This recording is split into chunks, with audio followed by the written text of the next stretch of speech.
Hey, salut à tous et bienvenue dans ce nouveau training log. Alors cette semaine, il sera un petit peu plus court puisque je me suis entraîné 3 fois comparé à 6 habituellement et par conséquent, il y a forcément moins de records.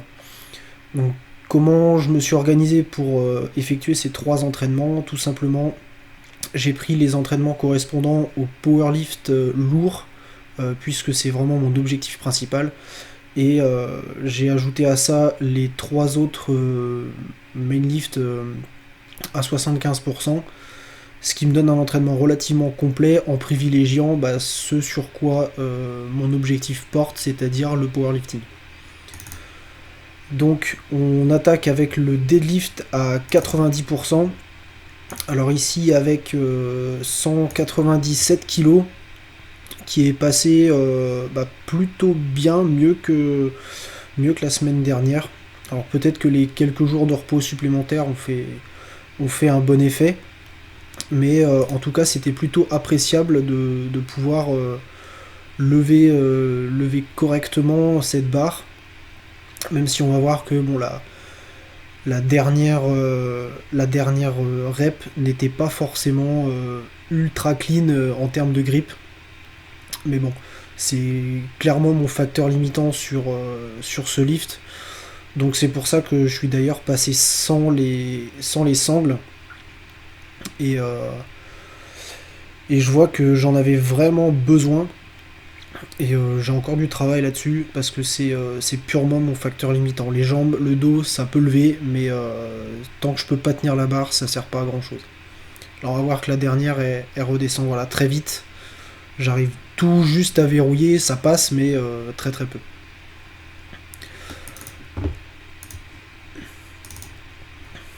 Donc ça, je l'enchaîne avec l'overhead press à 75%.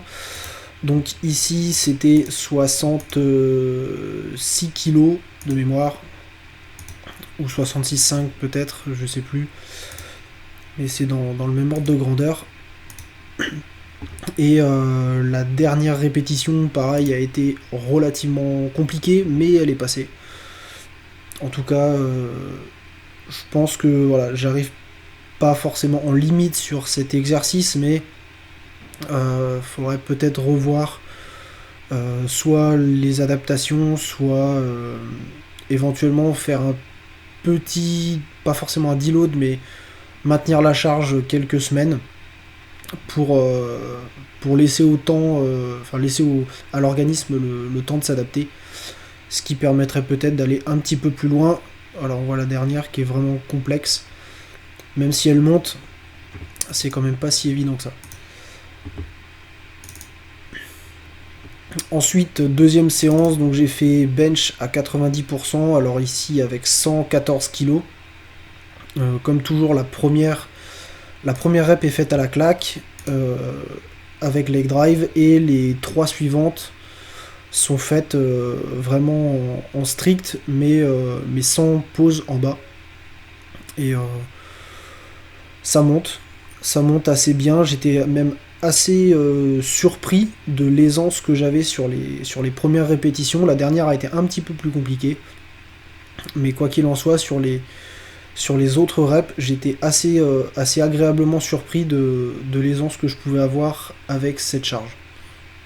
Donc c'est plutôt satisfaisant, sachant que je n'ai plus du tout de mauvaises sensations au triceps, donc le triceps gauche ici qui me faisait défaut quelques temps. Voilà, la dernière est un peu complexe, mais elle monte. Donc pour cet exercice-là, en tout cas, rien à signaler et c'est tant mieux parce que j'en avais un petit peu marre de stagner à une. Donc j'étais à 112,5 là où je stagnais. Et ça fait plaisir de reprendre un petit peu une progression dessus. C'est carrément gratifiant. J'enchaîne ça avec le RDL à 75%. Donc ici j'ai 125,5 kg. Et bon, c'est un exercice entre guillemets assez facile. Euh, C'est-à-dire que tout monte relativement bien. De toute façon, j'ai pas forcément accéléré la progression sur cet exercice-là. Et par conséquent, j'ai toujours un petit peu de marge, ce qui me permet de, de conserver de l'énergie pour les autres lifts qui en nécessitent, et, et quand même progresser dessus euh, sans, que, sans que je vois une forme de limite ou de stagnation.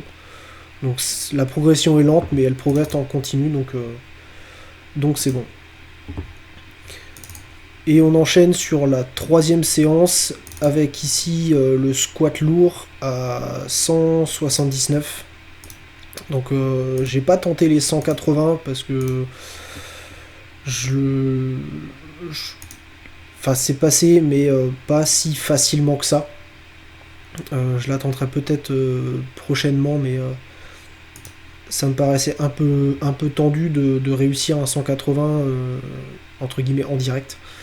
Donc déjà 179 x 3, c'était l'objectif du jour.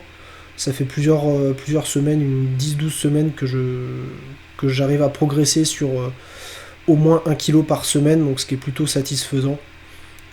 Idem, je pense que sur des exos comme celui-là, donc le squat, le soulevé de terre, j'aurais certainement besoin de ralentir la progression, même si c'est progressé quand même. Parce que bon, même si musculairement ça progresse, l'organisme il prend relativement cher. À voir que en 6 mois j'ai pris 40 kilos sur mon squat, donc ça commence à faire vraiment vraiment beaucoup. Et donc je termine par les tractions à 75% avec ici donc 15 kg 75. Et concrètement ça monte relativement facilement. Un petit peu comme le RDL, je progresse lentement mais sûrement. Vu que j'ai pas spécialement d'objectif sur l'exo, il est là pour aider les autres exercices, donc il n'y a pas de raison d'accélérer la progression, ni entre guillemets de la forcer. Et ça monte très très bien. Donc je me fie à la progression actuelle, je vais pas chercher à en faire plus, et ça me va tout à fait bien. Donc voilà pour cette semaine, ça a été assez court, mais il y a eu entraînement quand même. Je pense que les quelques petites journées de repos supplémentaires m'ont fait du bien. Je vais profiter des fêtes pour en faire de même. La semaine prochaine, il y a peu de chances que j'aille à la salle, ou si j'y vais, ce sera vraiment peut-être un SBD, et puis ensuite on rentre à la maison. Mais ça n'ira pas chercher plus loin. C'est vraiment pour maintenir entre guillemets un minimum de stimulus, mais ce sera tout. Le but du jeu, c'est pas de continuer absolument à s'entraîner, c'est aussi de profiter des proches qui sont là, etc. Faut pas oublier que le sport, ça fait partie de la vie, c'est pas la vie qui fait partie du sport. Donc sur ce, joyeux Noël à tous. Salut.